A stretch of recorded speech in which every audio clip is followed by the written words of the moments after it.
Meet Gus, Master Gottman therapist. What happens when couples step back from interactions? Setting the scene.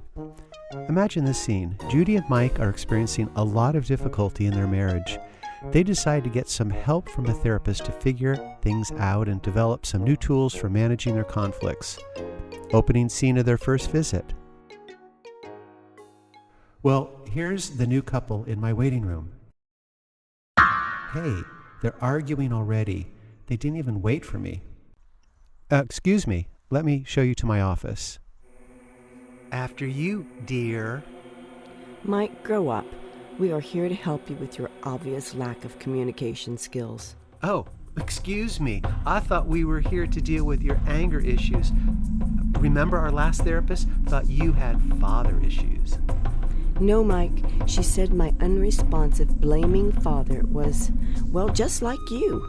And gee, what a surprise. I may have reactions to the fact that you are selfish and self-centered. Maybe this is a good time to think about a referral.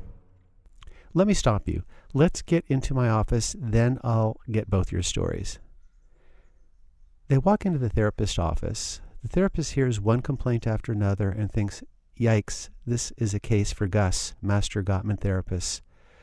Gus has the ability to, without using any words, simply look at clients and get them to stop criticizing each other. The couple only has to look at Gus and realize that their argument is escalating, and that is not good. They realize that the biggest predictors of divorce are the 4 horsemen of the apocalypse. These are pervasive and consistent patterns of negative interactions defined as blaming, defensiveness, withdrawal, stonewalling, and contempt, belligerence. Learning from Gus. So, who is Gus? Some figment of my imagination? No. Gus isn't a figment of my imagination. He was real. So here's the true story of Gus. Some years ago, a couple I was working with had been struggling with arguing and bickering. We identified and had been working with the problems of the 4 horsemen in their interactions. They had some successes, but they struggled with relapsing into old patterns of blame and criticism. In our last session, they reported that they had made a breakthrough in their relationship. I waited with anxious anticipation after asking them what made the difference. I thought to myself, what did I do or say that made the difference? What tool did I give them that helped them to manage their conflicts? One can never tell for sure what things seem to click. Here's what they said. The thing that really helped us was our dog, Gus. What? I thought, your dog? Yeah, every time we start to fight, Gus would get scared and go into the other room and just look at us. We realized we needed to stop being so mean to each other. Ever since we realized Gus was getting upset, we have been able to stop before things got nasty. One-upped by a dog. But there is a great lesson here. Next time you start to get into it with your partner, try to imagine how this interaction might impact an observer, animal or human.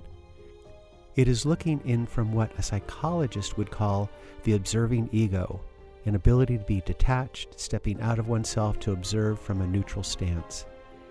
This ability to objectively look in on a situation that you are involved in is referred to by Dan Weil as stepping on the platform. You step outside the interaction and observe what is happening. When you can do that, you can observe the scene with objectivity and see where things are headed. That's what Gottman method therapists are trained to do with couples. But frankly, I think Gus can teach us something, and he didn't even go to graduate school.